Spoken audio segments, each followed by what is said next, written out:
Tonight we have Mick speaking to us, and he got into astronomy in 1976 after seeing, and I always pronounce this wrong, a noctilucent cloud in Scotland.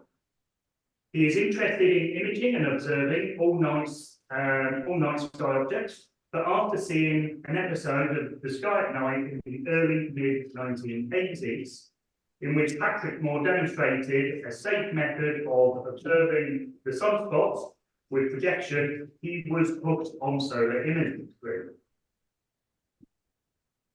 He's currently done over 2,000 visual observations of the sun, each one with a drawing in logbooks, which isn't actually too bad with UK weather.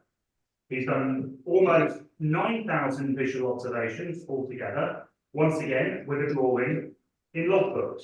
He observes the sun in all wavelengths with various pieces of solar equipment, which you will see this evening.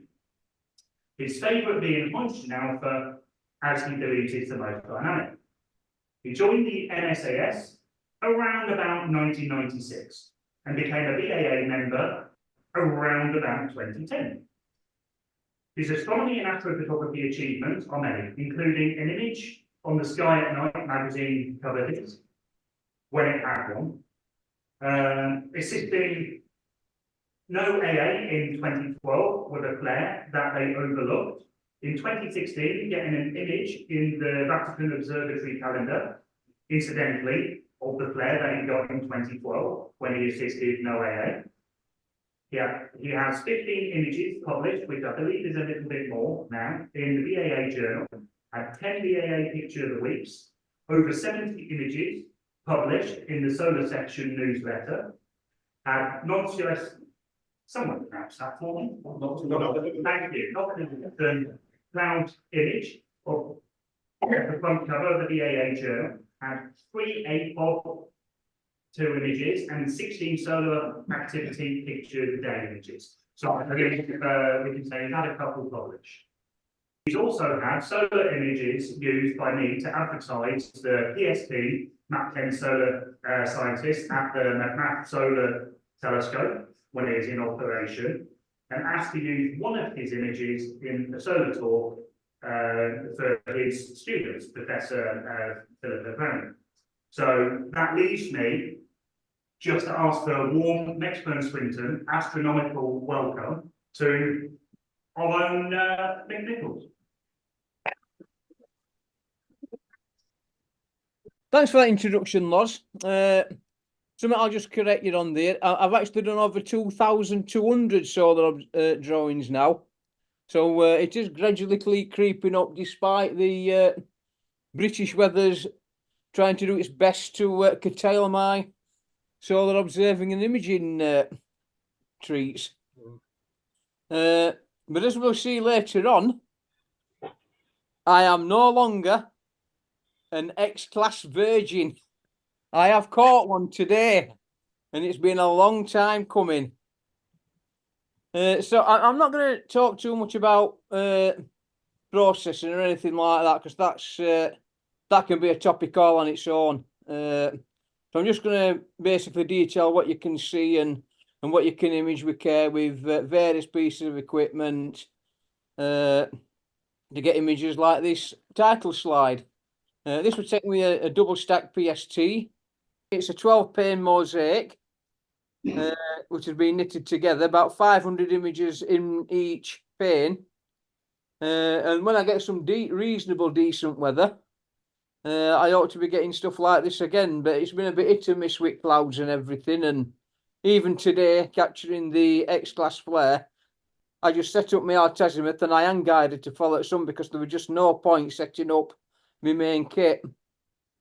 But before I continue, I'll bring you up to date with recent solar events. And as you can see, well, I can't see it, but you might be. Can you see that graph okay?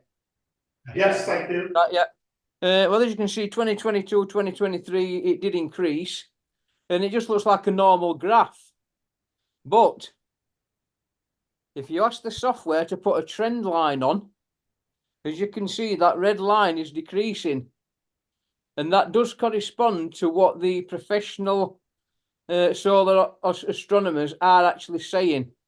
That even though we're getting good peaks in solar cycles, overall, it has decreased. Now, whether that trend is going to continue or not, we're not sure. But I'm hoping and praying we're just at the bottom of the Gleisberg cycle, which is this cycle here, that every 9 to 12 or 13 cycles, it rises and then dips again.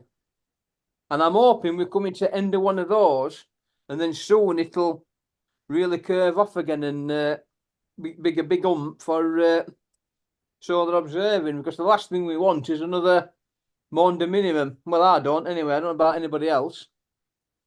The customary warning about never looking at the sun directly, you know, we all know that you've got to have your special filters, Herschel wedges, Bader film, more on that later. But I'm actually surprised on Amazon that you can still buy these terribly dangerous solar filters.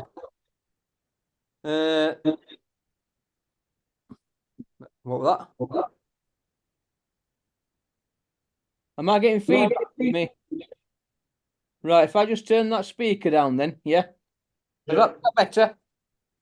I didn't hear anything. I don't know whether anybody else has heard anything. No, we're good. Yeah, I'm surprised that these terribly dangerous solar filters are still available to buy on Amazon, and they must be avoided at all costs because they will shatter and you'll end up getting blinded. Now, I came across this to show you the dangers of solar observing in one of the Facebook groups I'm in. Now, whether it was done on an accident or whether it was done deliberately, it's still quite bad, because everybody knows that you should never point a reflector at the sun for it to do that, because you risk damaging your telescope and everything. So whether it's been done on purpose or accident, I still think it's a bit irresponsible personally, but that's just my view. So, but why do we do solar observing? Well, we don't have to put up with this in winter, because normally when the sun's out, it tends to be warm. And recently as well, with Elon Musk and everything, we don't have to put up with these ruining his shots and going all over the sky. So solar observing's got that advantage. I'm going to talk about various different wavelengths tonight, such as white light, calcium, hydrogen alpha. And as you can see, hang on, whoop, go back. Forget the mouse, it don't work. Yeah, calcium K, 393 nanometers. Now the Lunt module, which is what I use, has a bandpass of 2.2 angstroms, and that is very, very detailed. The PST CAC, which I believe they've stopped making now, is 2 angstroms. And obviously there's a calcium K beta filter, but at 8 angstroms, it can't really compete with the Lunt and the PST. Now, I have been looking as well recently. There's another firm brought out a calcium K solar filter, and I think it's 5 angstroms. So it'd be interesting to see what that does. The Daystar Quark is at calcium H. Now, calcium H is supposed to be a lot easier to see than calcium K, and as you can see, it's slightly above the calcium K at 396 nanometers. Now, I've not got no experience of using this or looking through one, so I couldn't actually tell you what the view is, if it's any good or such like. But then we get to my favourite wavelength, the hydrogen alpha at 656 nanometers. Now the PST, once again, there's some variation in the PST, but they say anything from 0.7 to 1 angstrom bandpass. Obviously, you stick a double stack solar filter on there, it reduces it to 0.5. Anything round about that 0.5 is classed as double stacked, even if it's in one filter, such as the Daystar Quark, only one filter, but it's got a bandpass claim of 0.5. So effectively, it's like a double stack filter.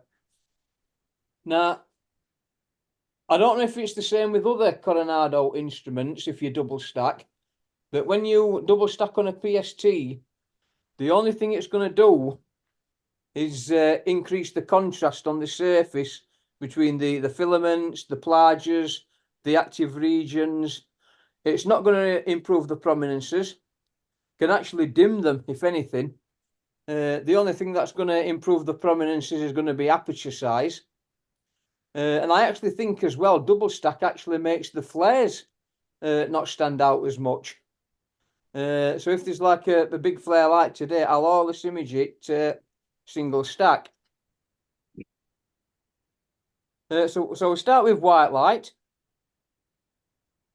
I've no longer got this telescope anymore, but I've got the Celestron 8-inch HD. I've got my solar filter made up there. I'm just waiting to get the beta film for it. Now, there is two types of beta film, ND5 and an ND 3.8. If, like me, you want to do imaging as well as observing, you're going to be better off with the neutral density 5, because the 3.8 one is for imaging only. And it does actually come with its own little red stickers, what you stick on side with a warning label saying imaging only. So I do both, so I want the ND5. With that max suit off, I ended up getting this image. As you can see, it's like a 3-4 pane mosaic all stuck together. I've slightly added a bit too much red to that, I think, but you can basically see that there's a lot of detail showing. The solar granulation showing very, very well.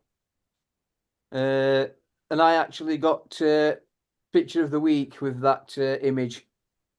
So that's what you can do in white light. I mean, like today, really good, interesting sunspot groups on. Obviously, of course, the aperture. I think today, it's been with a large aperture telescope like the 18, it probably wouldn't have even been worth it, to be honest, because you're more susceptible to seeing, and especially in H alpha and calcium K. If you've not got reasonable seeing, then, I mean, sometimes even my PST at 40 millimeters, the image you've had on my computer screen and the view has been absolutely terrible. And when it's like that, you might as well just forget it. This was the 70mm refractor I had, but I've now swapped that for an 80mm. But as you can see at the front there, there's a little beta filter made.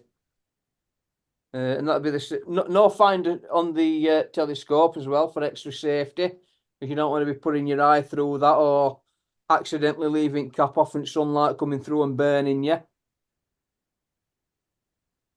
But this is the setup I use now with the Herschel wedge. Now, for me, I personally think that the Herschel wedge gives a better view than using beta film. With this telescope, with a power of 15 to 20 times when I've got good seeing, I can actually see solar granulation, which is really good. Also as well, because it's only a short focal length refractor, when I use my ZWO 174mm camera, which has got a large chip, I can get a full disc solar image with that telescope. So even if I put my Lunt calcium K module on, I will still get a full disc image. I have noticed the problem comes with using Herschel wedges is that they're very good for getting focus with a DMK and a ZWO camera, but with a digital SLR, it's virtually impossible. So if you want to image with a digital SLR, you're probably going to be better off with beta film rather than the Herschel wedge. but it's a cracking little piece of kit. There's no heat build-up whatsoever.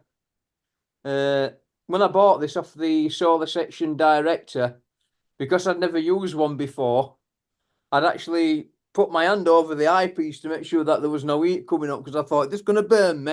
I was a little bit unsure, but they are really, really good. And this particular model, what I've got, was tested on a 6-inch refractor for 6 hours on a sunny day. Now, where they got 6 hours on a sunny day in UK from, I don't know, but that's where it was tested at, and there was no heat build-up whatsoever. So they do work. This was what I got with the Beta film. And the reason for me including this, apart from 2192 being one of the largest spot groups of the last solar cycle, when I took the picture, it always reminded me of Johnny 5 out of Short Circuit, you know, with wheels and body and arms up in air and little head. And I thought, oh, it's Johnny 5. And it always stuck with me. Now, that particular... that will be a full disc image as well, by the way, because obviously we've been digital SLR. It's got a big chip size, so it's actually one image. I think I got it just as it came round onto limb. Then I think it was cloudy for a complete week or so, and then I got a break and got this image. And this thing, it was firing off X-class flares, M-class flares, everything, and I missed every single one because of UK weather. I know who caught every single one, and he's probably listening tonight, but that's another story. A couple of years ago, once again, this is using the Herschel wedge. I think I put a Barlow on the, I think it's ZWO camera, I think, for that. But I've obviously not used the full resolution of the chip. I've probably cropped it down a little bit to zoom in onto this particular sunspot, and I've used the 2x Barlow. I also, as well, when I'm imaging with the DMK and a ZWO camera, if you use a solar continuum filter and a UV IR rejection filter, you can pull out all this facula, and it does give you a nicer, cleaner image when you're imaging. It also, as well, improves the view visually as well. I can't read anything what that says. But once again, I know it being a 174mm camera, it will be a full disc image, just one image, probably 500 frames stacked. I can't see data or anything because I've got a band across the top of my computer screen. I'll just plod on. Was this one recently? Can anybody see date? I think it was recently. But once again, look, 24th of March, 24. Yeah, I know it was recent, but you can see the solar granulation on there showing up really, really well. And that's not too dissimilar to a view I'm going to get when I'm using my Herschel wedge. The thing is, as well, on my Herschel wedge, I don't know if they're all the same, but I can actually rotate the top turret on mine, and it either brightens or darkens the image to suit your eyes. So that's another little advantage as well. This is quite recent as well. This is beginning of week, I think. And you see the little sunspot down in the bottom, well, I say little, down in the bottom left. That's the one that's been developing really, really big over the last few days, and the one that's been chucking off all these X-class flares. It's actually a couple of active regions that have merged together, and I'll show you some images of that later. Now, my favourite, H alpha, because I think it's the most dynamic. You get to see all the prominences, the filaments, the flares, surge prominences, you name it, you can see it. The disadvantage of hydrogen alpha is that it doesn't show the sunspots to their best. If you want to see sunspots really, really well, and that's all you want to see, then you're going to be better off in white light, because white light gives you better views of sunspots than hydrogen alpha. It's like trousers, isn't it? One size don't fit all. So this is my PST. That's the double stack unit at the top there. I think the next one's a video. Yep, if I just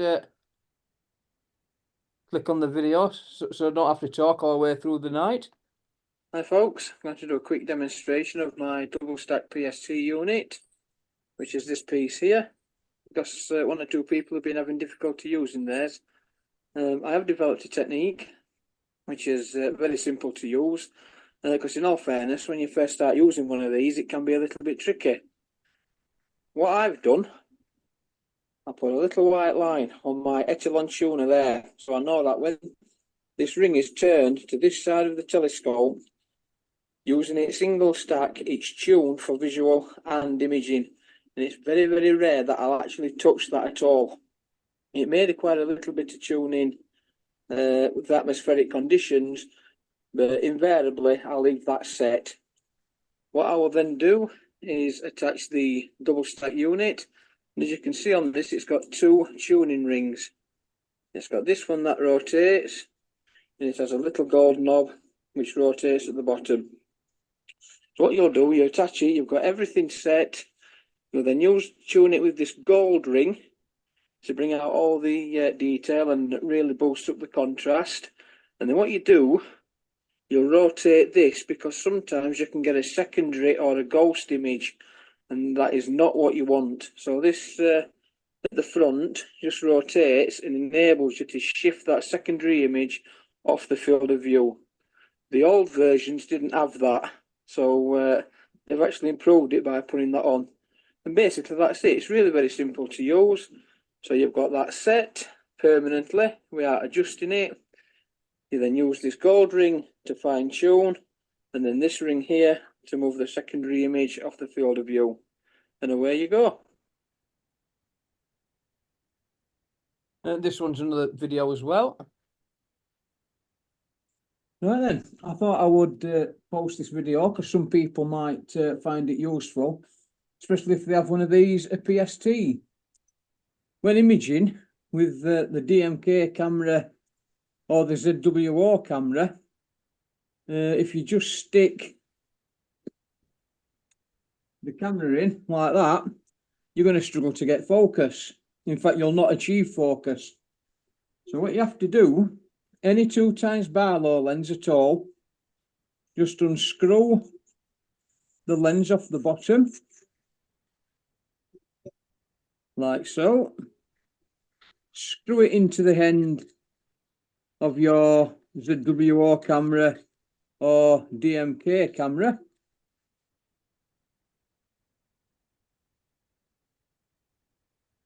Now pop it in there and you'll have no trouble whatsoever achieving focus. Yeah, I've all put these videos in because it's, if people can see what I'm actually talking about, I think it's a little bit easier to understand than me just trying to explain. Now, when you are imaging, no matter what wavelength, whether it's white light, hydrogen alpha or calcium, whether it's on your lens of your telescopes or on your camera chips or whatever, you're always going to have artifacts such as dust motes or whatever. I must admit this is really quite bad, actually. Maybe I left it like that for a purpose to show this, for putting to talks like this. So, like they do for deep sky, solar imaging can actually benefit as well from what they call flat fielding. So how do you flat field for solar? Well, what I do, I mean, there is several techniques. Some people use the Daystar flat cap, and I must admit I couldn't get to grips with that at all. It's just basically like a little thing that fits over the front of your telescope, and it stops a lot of the sun's light getting through and gives a diffuse image of the sun, and people use that. I could never get to grips with that. So what I do when I flat field, especially for H alpha, I will get the sun in focus, I will get all my settings to image on any particular day, because obviously sky conditions could alter your settings. So I'll get my settings, what I'm using for imaging. I will then move my telescope into the center of the sun, and I will defocus my PST so that all these dust motes show. I will then capture an AVI file of about 250 frames. I will then run that through Registax, you know, the AVI file what I've captured. I don't know what any of these really stand out dust motes. I'll say align on that. Software will go ahead and do it, and that's it. You don't apply any sharpening to it whatsoever at all, and then you save it as a flat field image. Well, I think for Registax, you have to save a flat field as a BMP file. So I save it as a BMP file. There's a little drop down box that says to add your flat field. I'll then add that flat field image to all my AVIs what I capture, and it should, in theory, get rid of all your dust motes, any Newton's rings if you've got them, although I must admit I don't really get a problem with that. But you can buy tilt adjusters and things which do prevent that, but I've never really had a problem with it, if I'm honest. I do get a problem more with it when I double stack, and I'll be honest, I'm not quite sure why. Maybe it's because there's more elements that like to bounce off and this, that, and the other, but I'm not really sure why. But using my PST single stack with my DMK or my ZWO, I don't get Newton's rings. So basically, that's our flat field.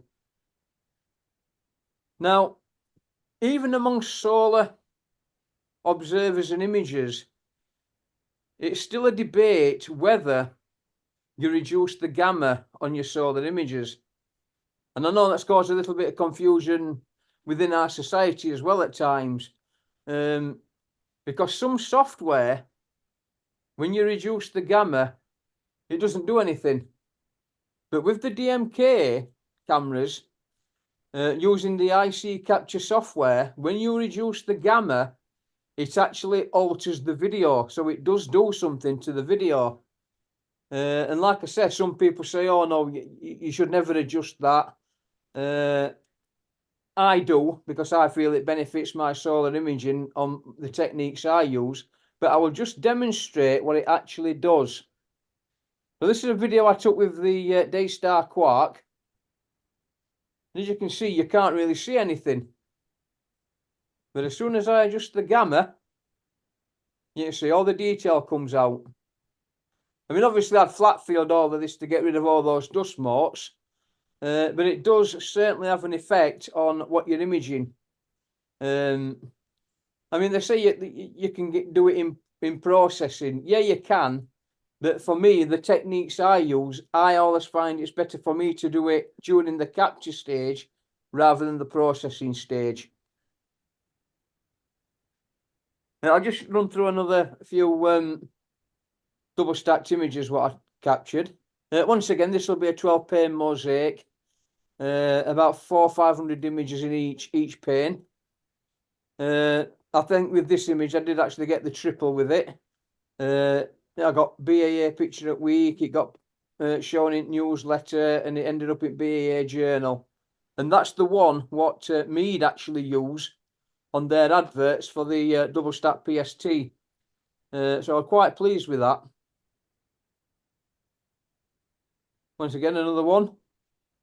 A little bit of flare in there just below centre, but the rest of it is plages and filaments and prominences. I'll just explain what a filament is and that. A filament is basically just a prominence that's visible on the surface of the sun. Now, everything to do with the sun is all temperature related. So basically we know, because those prominences are appearing dark on the surface of the sun, they're cooler than the surface of the sun. Obviously the bright plage areas, because they're really bright, they're hot. And it's the same with the facula in white light. Obviously the sunspots are cooler regions, so the darker. The facula around those sunspots stands out a bit more clearer, so they're hotter. So you get a really good indication. Obviously, the hottest things are the solar flares, which are really, really bright and in your face. Sometimes you have to reduce your exposure to capture them well. They're that bright. Once again, another people were calling that the Loch Ness Monster filament, because they said it looked like Loch Ness Monster. I must admit I have seen filaments longer than that, but that was quite a decent one. Once again, some really good contrast with the double stack PST. Oh, incidentally as well, if you're getting a double stack PST, buy them together, the PST and the double stack unit, because it's a lot cheaper than buying them separate. And that's one of the other things about this solar stuff. The equipment can be expensive. So to have this equipment, you've got to question if it's what you want to do, if it's right for you. I mean, for me, then yeah, I'm a solar enthusiast. I can justify the price of the equipment because I use it a lot and I'm always going to use it. But somebody who's only got a little bit of a passing interest, then to go out and get this H-alpha kit and the calcium K kit, then you might think, because it was the same with me when I wanted to engage in spectroscopy. The price of some of that equipment was absolutely phenomenal, as much as what you pay for double stack solar telescopes. And I just couldn't justify that cost, which is why I got the Patton Hawksley Star Analyzer 100 filter when that came out, because I thought, well, just for dipping into water, I can justify that cost. But the solar kit, I don't know if it's down to COVID, I don't know if it's just down to way of the world these days, but all astronomical equipment seems to have gone through the roof, and solar kit is no exception. These PSTs have doubled in price.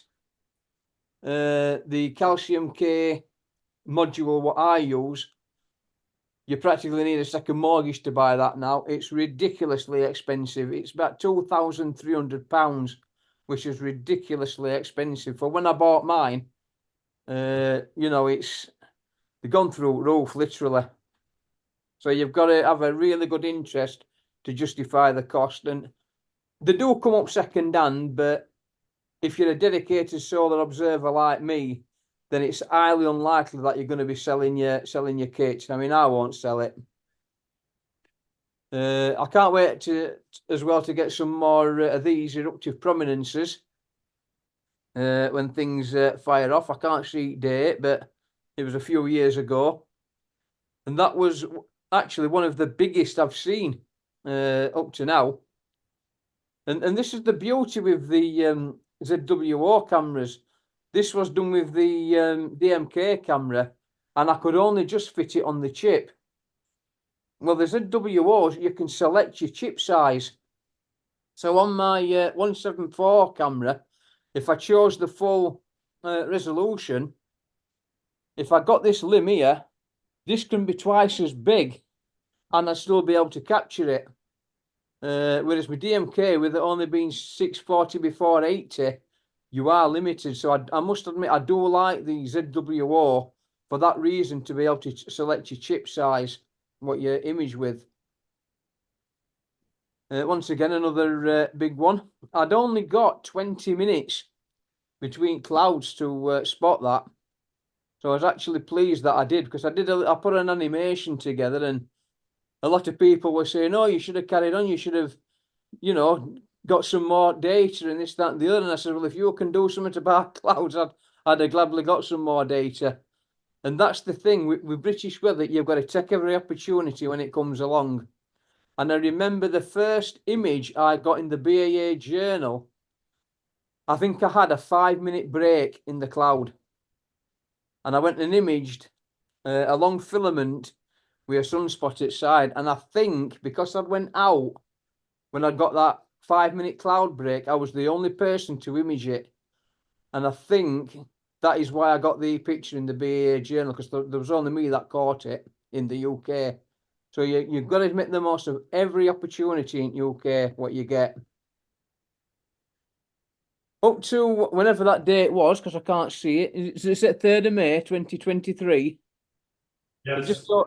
Just over a year ago, that was the largest flare I'd caught to date. 7 it's a 7.2. That was the largest flare I'd caught to date. And as you can see, it's really bright, really intense, really overexposed.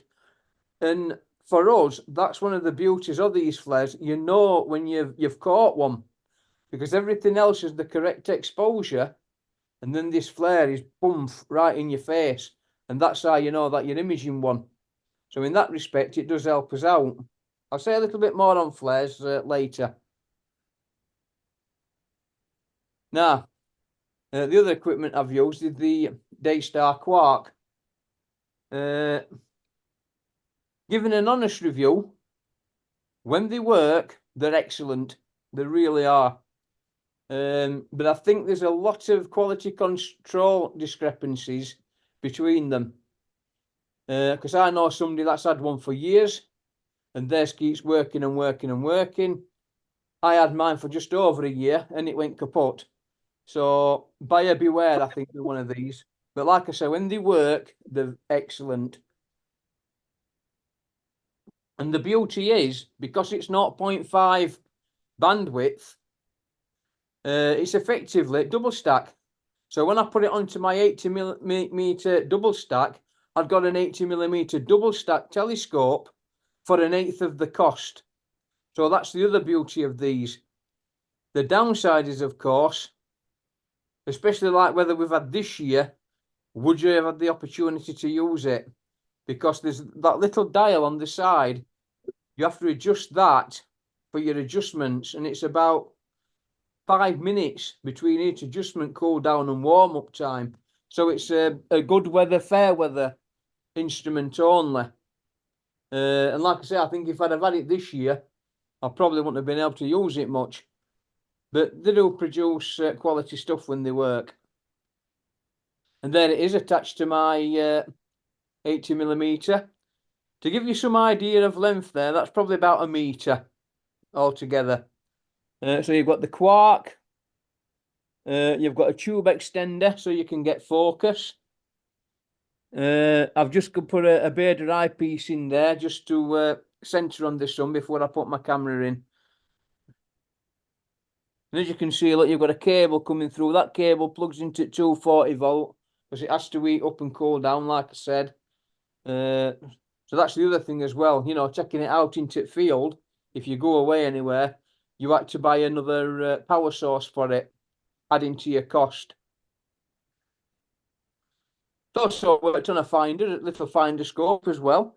So it was versatile in that respect. Can use it with any cameras, DMKs or ZWOs.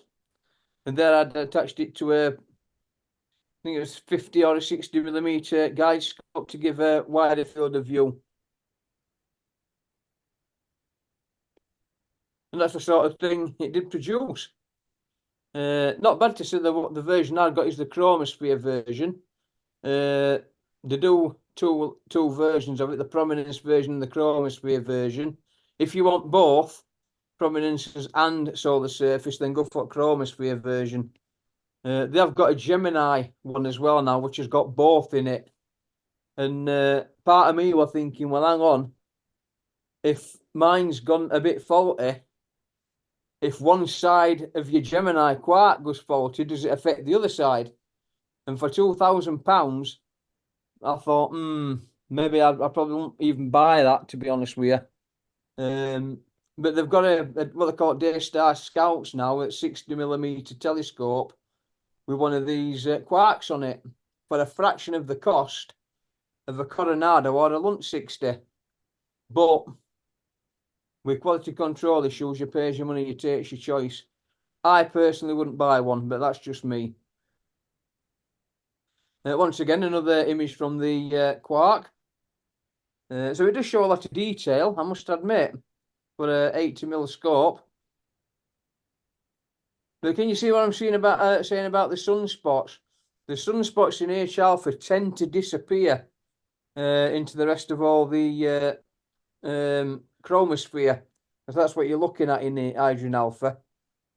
In white light, you're looking at the chromosphere, because the sun, like the Earth, It's got various levels to its atmosphere.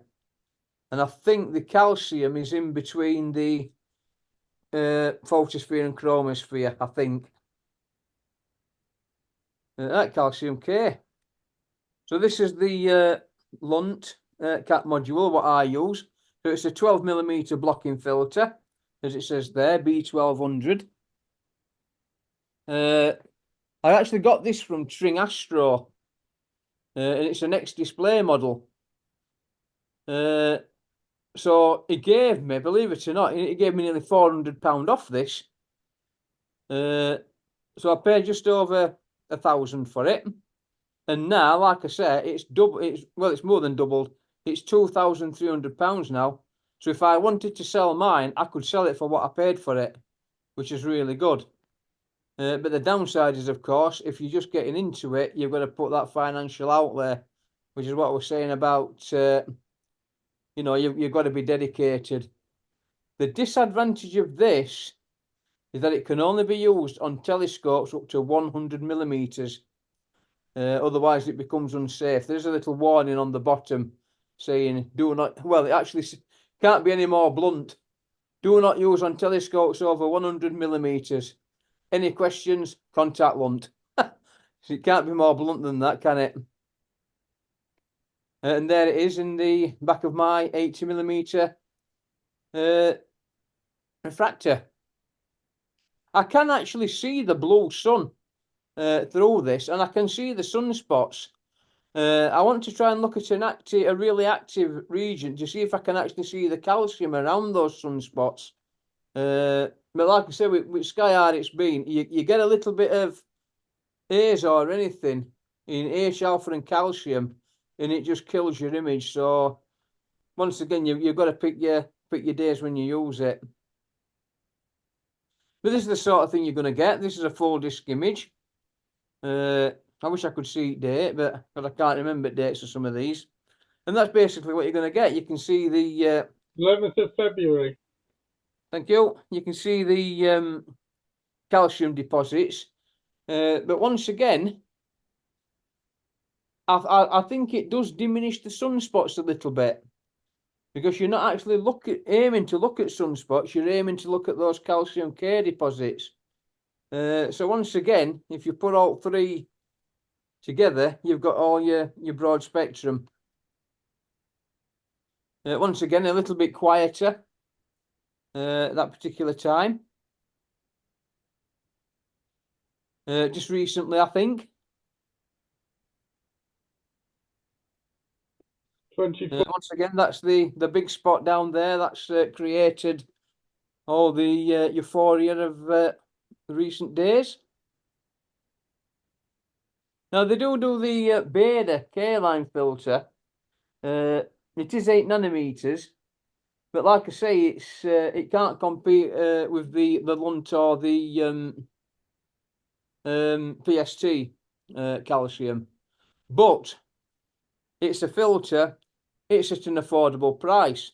It's an entry-level price for today's astronomical equipment prices. So if you've not got a really big interest in sun, then maybe you can get this filter. But just be aware that it's not going to show you the details what the dedicated equipment does. But we've taken care, and I think this is Tony's image. He did give me permission to use it. You can get images like this when it's in eclipse. And you can certainly see the calcium deposits on there around the sunspots. Yes, there is some sunspots on there, which shows that he's got quite good focus, because the tiny little black dots are sunspots, but they're actually called pores. Even though the sunspots, they're that small. Hang on a minute, what's gone off here? Oh, have you done it, Paul? Because they're small, they're actually called pores. So I think that's a reasonable, nice image, that, of the eclipse. I can't remember what eclipse it was, but no, I did say that I was going to talk about flares and that. Well, you can have a tiny spot that produces a big flare, and you can have big spots that produce nothing. And it's all down to the magnetic field class, what that spot's got.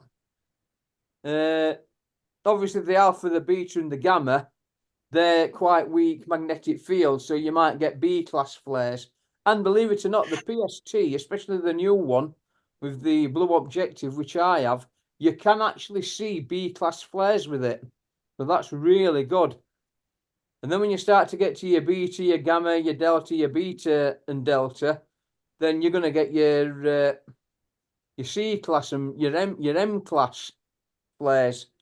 And then when you get to your beta, gamma, delta, and your gamma, delta, well, that obviously that produces your X-class like we've seen today. So it's all down to the magnetic field, what the spot's got, not how big the spot is.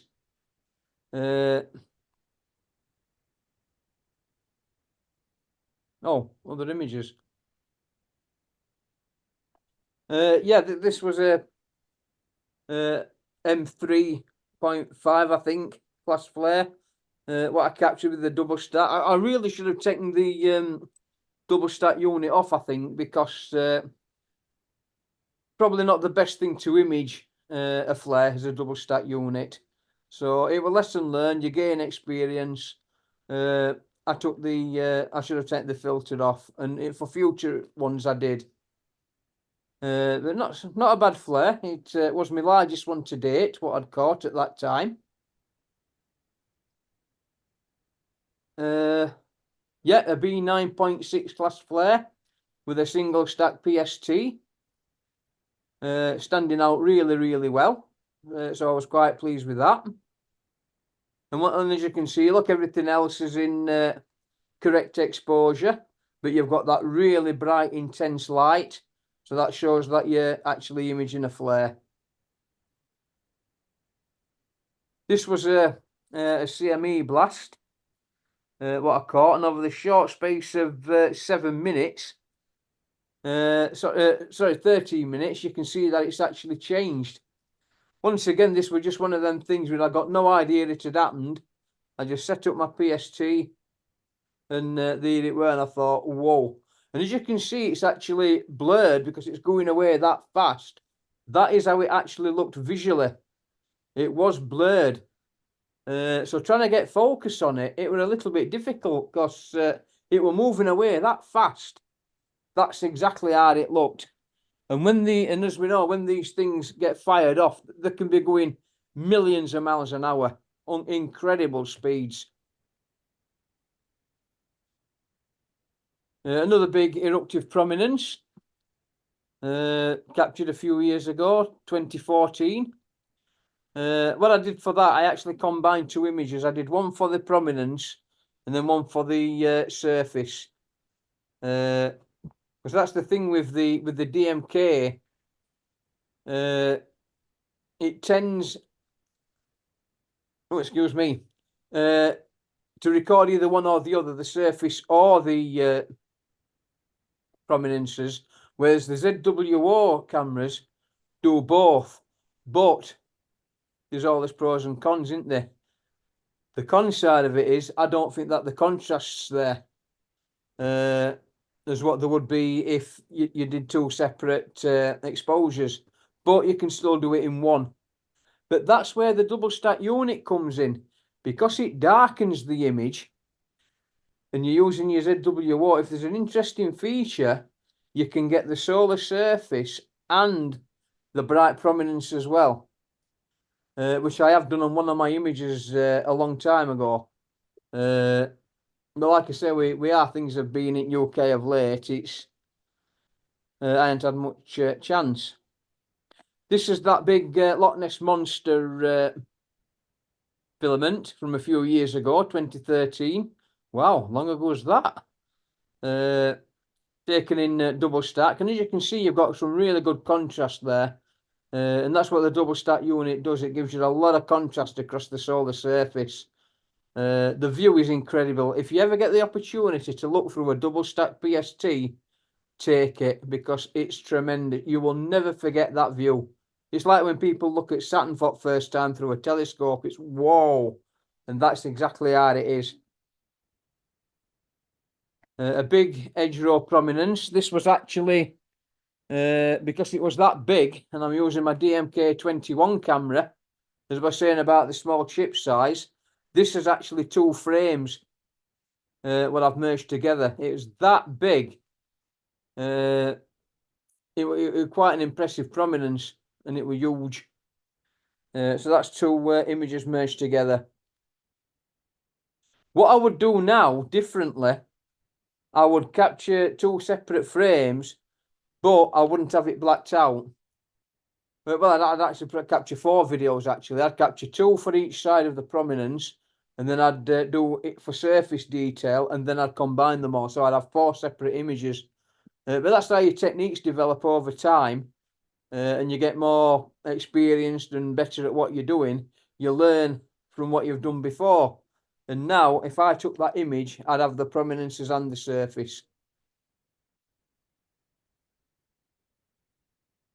Once again, another eruptive prominence. I remember capturing that this morning. That morning, sorry. Go on, I'll name drop. Pam Shivak in America, who's married to Randy Shivak, one of the top American solar imagers, said, "Have you processed that image yet? Have you processed it yet?" I'm like, "Give me time," because apparently they missed it in America, and they wanted to see it. I think that's only time UK's advantage of it, the rest of the world, I think. It's normally the other way around, isn't it? And this is a good comparison when you've got all of them side by side of what you can actually see. In the white light one, as you can see, the sunspots stand out really well, showing in all the glory. Then as you move to the calcium, you can see the calcium deposits, but the sunspots lose a bit of definition. And then when you move to the H alpha, you lose the sunspots, but you gain the filaments, the plages, and the prominences. And that's one of the reasons I've put that together to show the different wavelengths. I have, me being me, tried to combine these all on top of each other to see what it gets, and it looks a total mess. So I need to work at that, because it's not working out. 17th of April, once again, I put the calcium and the white light together. The reason I didn't put the H alpha with this is because I think there was some high altitude cloud, and it was reducing all the contrast on the H alpha. So I didn't bother. I just put the... So that's the other thing as well. Your seeing conditions. If your seeing conditions aren't really good, you're going to be better off with white light anyway. So April again. Can I just go back? It might be. Yeah, I think they are actually. I think they're the same spot groups as what's on that image to that one. I think they're the same spot groups that I've just changed positions and extended a little bit. Now, you can have a bit of fun. A bit of software called Image J allows you to do 3D renditions. So my mate Brian Ritchie, he took the image and I put it through Image J, because as we know, sunspots are actually depressions in the solar surface. So I thought, well, we wonder what it it can produce. But you've got to be careful, because if you adjust your settings too much, it goes and you end up with Mount Everest dug out. Not enough, and your image stays flat. So you've got to make sure that you get your settings right, and you've got to make a note of them settings to use on every single image the next time you want to put one in, to make sure you've got the consistency across all your images. But I thought that showed a sunspot really well with the depression, and as you can see, the rippling surface of the sun as well. So it did a really good job, and it's called Image J, if anybody wants to have a go at that software. It also works with the moon. So that'd be interesting. In the introduction at the beginning, about the flare I assisted Noah with, this is it. As you can see, the image hang on, I don't know if you would have it reversed, but the image with no flare on it, it's on my left-hand side. And then the image with the flare on my right-hand side, you can see it's definitely there. So I contacted NOAA because I was waiting for this flare to be classified all day, and no came in. And they said, well, they weren't one. I said, well, I beg to differ, I've seen one. So I emailed them at a time when I was on dial-up. To take forever to, you know, to send anything, or even if it took me a week to send this image, I'd have sent it. And then they got back to me and said, oh yeah, we checked through his data, you did actually see it. But in all fairness to NOAA, the minor flares, which, I mean, okay, for us as amateur astronomers, a C-class flare isn't a minor flare. If a flare's going off, you want to image it. But for such as NOAA, that's looking out for, you know, professional bodies, protecting people's satellites and all this, that, and the other, and anything coming towards they're looking for the big stuff. They're not really interested in the minor stuff. So all fairness to them, that's probably why they missed it, because they're looking for bigger events rather than minor events. Now, there is the book which Andy Devey reviewed, Solar Astronomy book. I think he described it as the Bible for solar observers and imagers, and I would actually tend to agree with that. It's a wealth of information. It'll take you forever to read it all and take everything in, but if you have your little snippets what you want to learn and read about, then that is the book you must have. It's incredible. Now, oh, drum roll. After 40 plus years of solar observing and imaging, I think I've served my apprenticeship, and I deserve at least one X-class solar flare. And today I caught it. Are you ready? And there it is. It peaked at X2.2, and I got it when it was an X1. And that's with a 40mm PST. So anybody that's got bigger equipment, God knows what it looked like. And I was coming back from town. I got my phone on me, and all these things were pinging to Astronomical Society of South Africa and Andy's post. Oh, there's a bloody X-class flare going off, and I'm stuck in town. So I dives in a taxi, and I'm sort of like, I don't care, mate. Break the speed limit. Just get me home. No matter what, I just get me home. I want to get this flare. So I got home, managed to get it set up, and it was just on still X-class when I got in and imaged it. To give you some idea in perspective, that's an M5. So as the sunspots dampen down a little bit with its activity on this flare, if I just go back, as you can see, look, there's a lot of intense white there, much more than what there is there. So that's an M5, and that's an X1. And that's the sunspot that caused it. What I actually did with this, because I got my PST on, because I didn't want to be changing telescopes out in case this thing fired back up again, I actually detuned the PST and took it detuned. And that's what the sunspot should look like with the PST detuned. So it's probably not what the sunspot actually looked like, because that's H alpha, a detuned PST. But I thought, well, I'll take it anyway. And you can see the complexity there. Down towards the bottom is active region 3664, and up towards the top end is 3668. So you've got two groups that have merged, and this is why it's so active, producing all these X-class flares. If I just go to that one, you can see the difference side by side between the M5 at the bottom and the X1 at the top. And I think, oh no, sorry.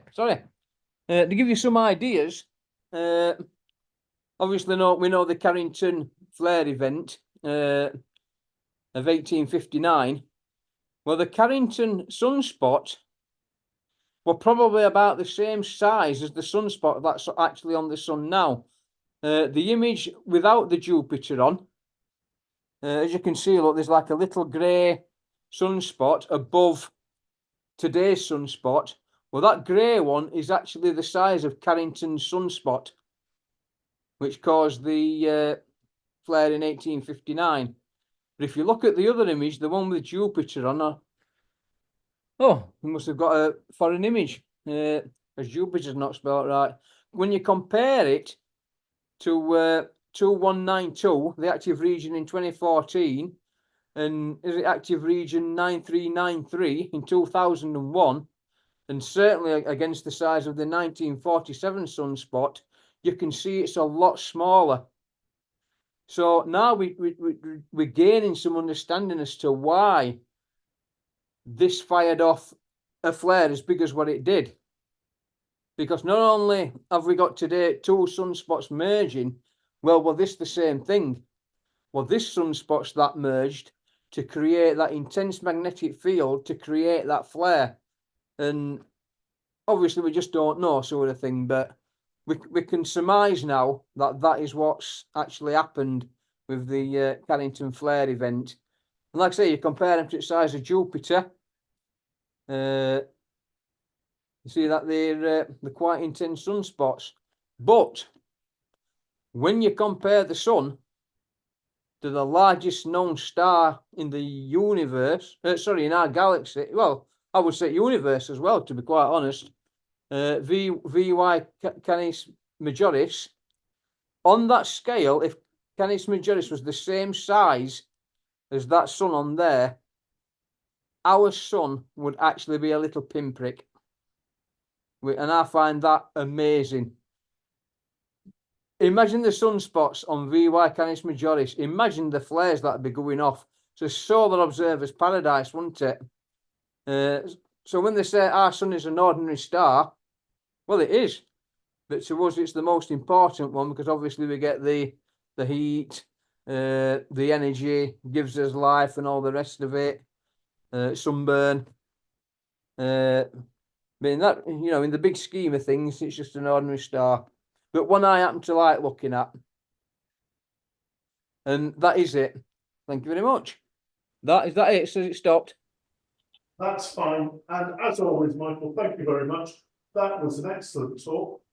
And it's questions and answers. So, as usual, and somebody's quick off the mark this evening, as usual, digital hands if you're online, and people in the room, throw something at me, preferably a tenner. 50s are taken as well. And Arthur. Yeah, hi Mick. Yeah, that was fantastic. I really enjoyed that. I was actually looking at.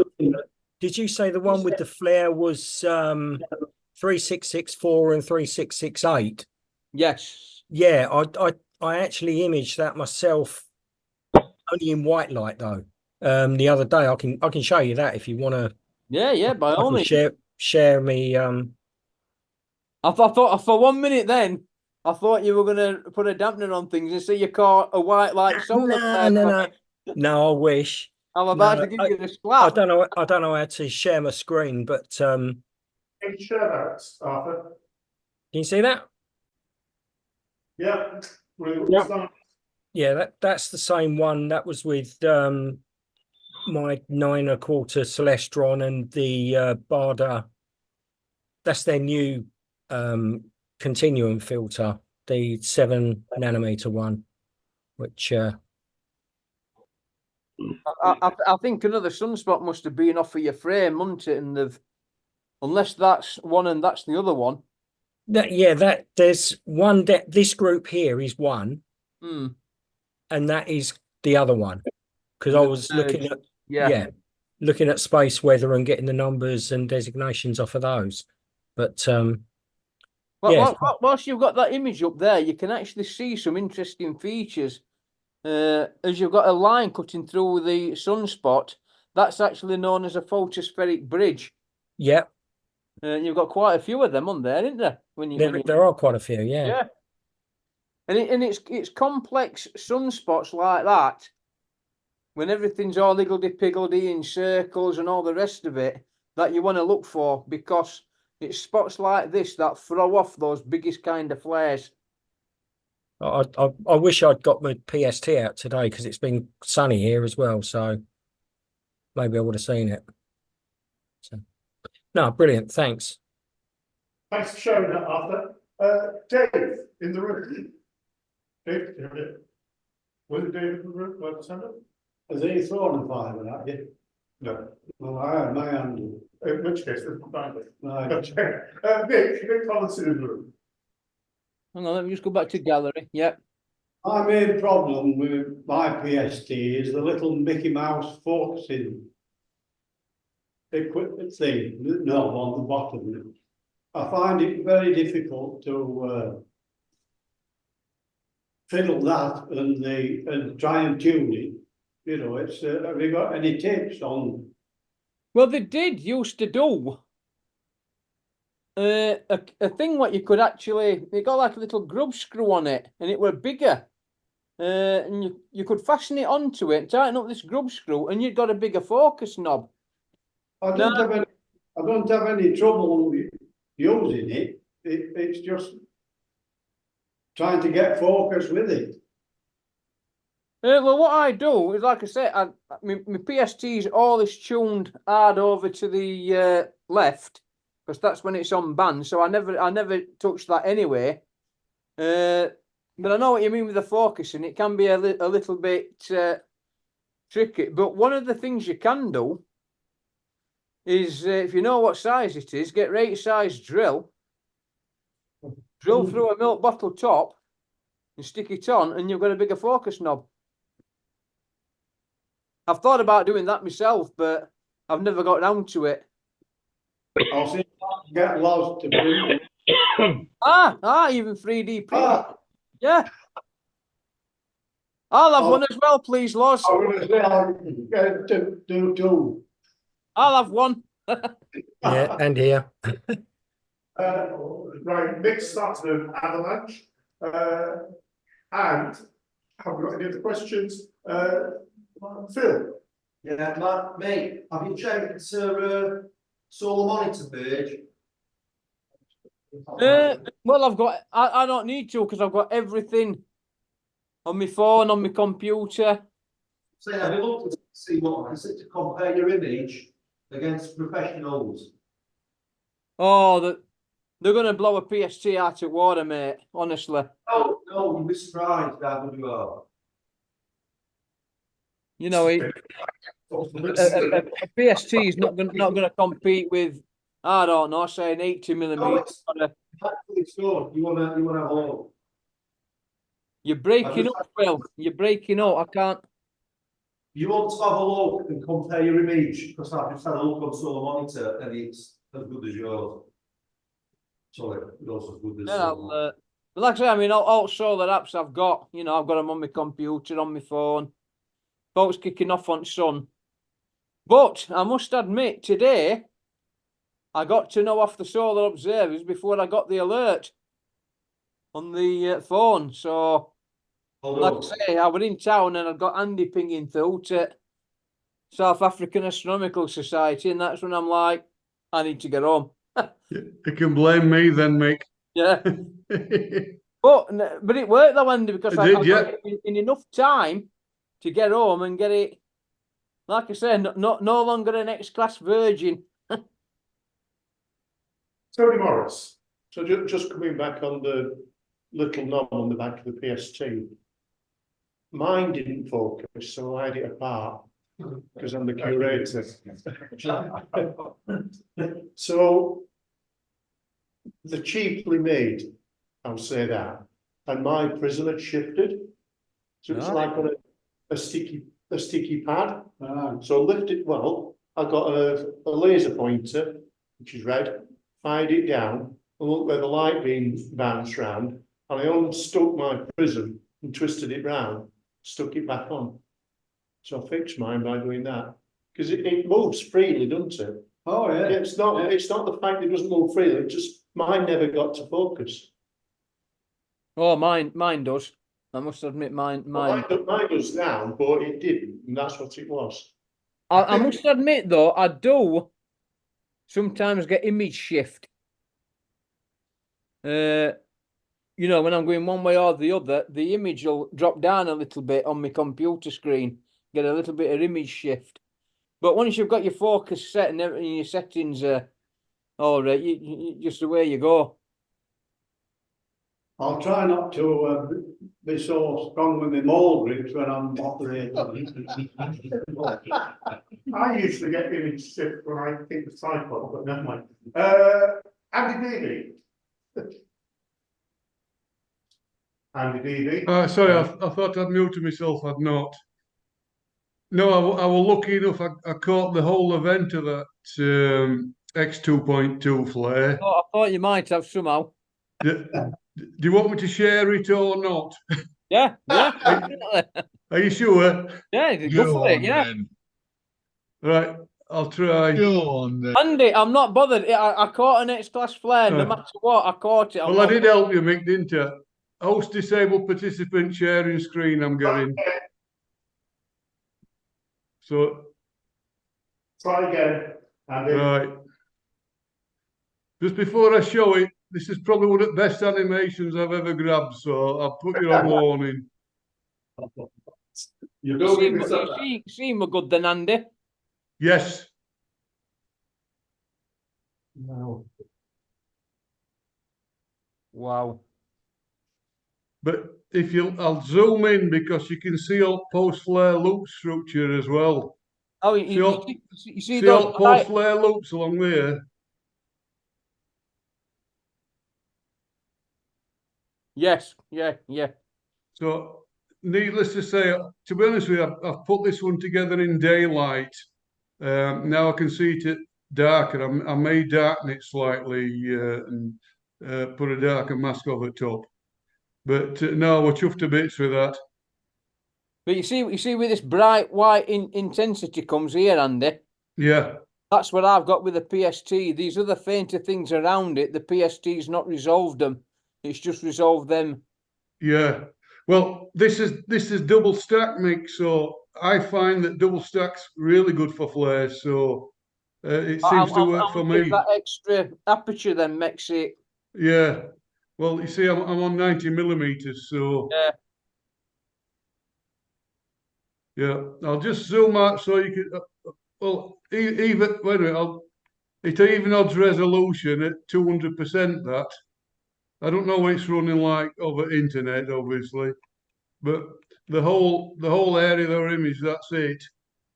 But I mean, just looking at the plages and the flare itself, you can see that the whole thing it's just a mess of magnetic activity, isn't it? It isn't. That area is at least 15 times the Earth diameter's width. So it's a huge thing. It's still growing. But it did bang off another X1 class flare about 6:30 our local time, which is 4:30 universal time. But like you, Mick, I always put them down to universal time. Yeah. The other thing as well, unfortunately, it's moving off towards the limb. So for our solar Sunday, if it's good weather, it's going to be going. It's going to have gone. So yeah, but you might have a big one and be able to show them post flare loops stuck off the edge. That's it. Yeah, that's the advantage of that, isn't it? Yeah, if you're lucky, at least near at limb, you start to see vertical profile of these things. But yeah, that extra 50 mil makes all the difference, doesn't it? Because like I said, all I've got is the brighter parts, but the fainter bits, what you've captured, PST just can't resolve them. Yeah. But like I said, now I've seen it in darkness. I might rework it and probably be able to pull out some finer details. And what cameras with that, Andy? It's with AS290. What is it? WO? That's it. Yeah.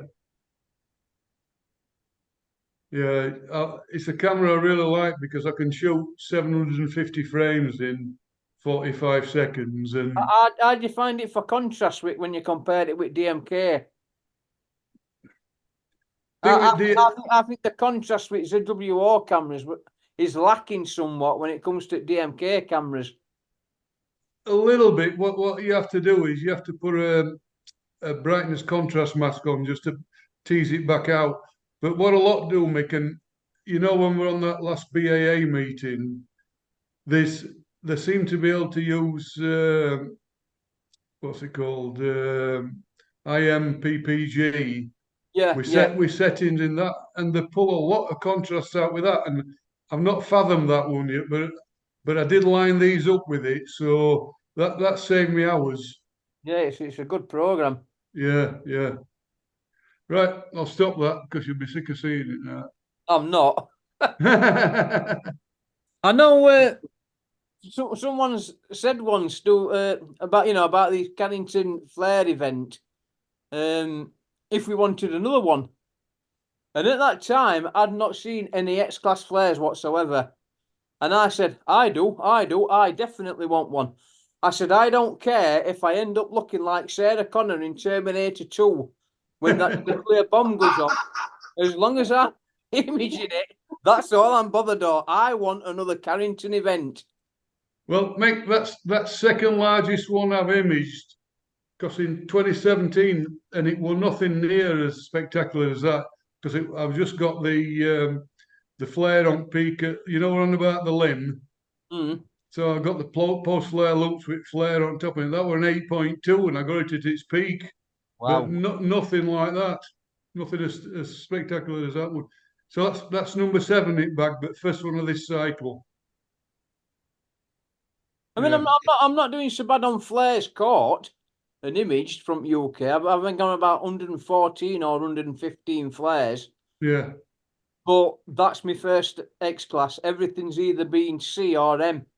Yeah. Yeah. Yeah. But it's a lot of fun, isn't it, when you're doing it? Oh, it is, but they always say the first one's the hardest.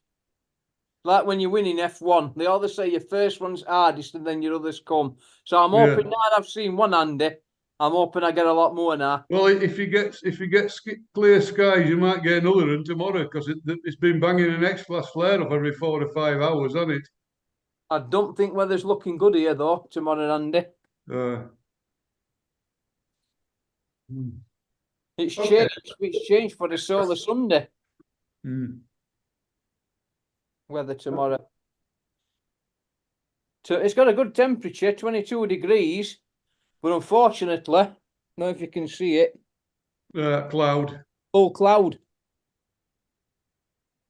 So, and sorry guys, Solar Sunday day. It's even got rain.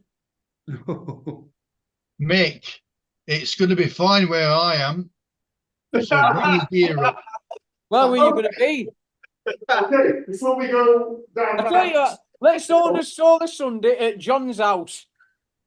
before we go down that particular rabbit hole, I've got no more questions, Michael. Michael, thank you very much for stepping in at such short notice and for christening our first meeting in this hall.